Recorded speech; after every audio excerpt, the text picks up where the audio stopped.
Where we are now, again, to your question, is the administration is, as I mentioned in my remarks, is implementing significant policy changes, and particularly trade now is the focus.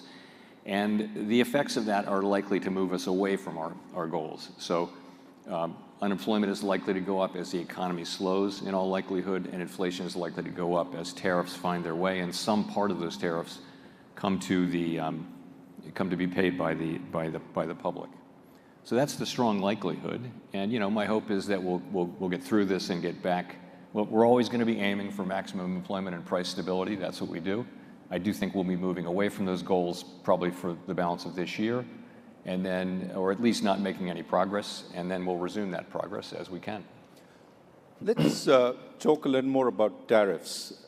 I mean, you recognize that some of the effects of the tariffs will be one-off, transitory, but you also have said that perhaps they will give room for a number of firms to raise prices. You mentioned dryers. When washing machine prices went up because of tariffs, dryer prices also went up in tandem, even though they weren't tariffed.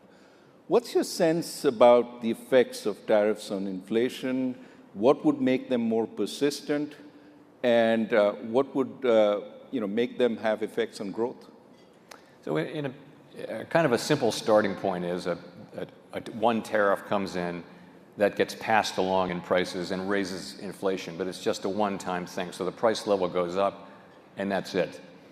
But that can happen in some circumstances, but it depends on a number of things which we don't know yet. And I would point to a couple of them, or three of them actually.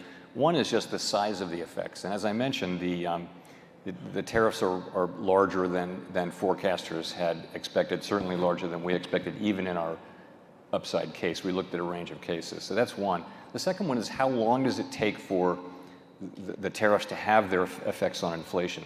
To the extent it takes longer and longer, that raises the risks that the public will begin to experience higher inflation. They'll come to expect it, and companies will come to expect it. So that risks higher inflation. And the third is just what I mentioned in my speech, which is my remarks, which is got to keep inflation expectations well anchored. So if we have those three things under control, that's what it will take. And indeed, our role is to make sure that this will be a one-time increase in prices and not something that turns into an ongoing inflation process. That's a big part of our job.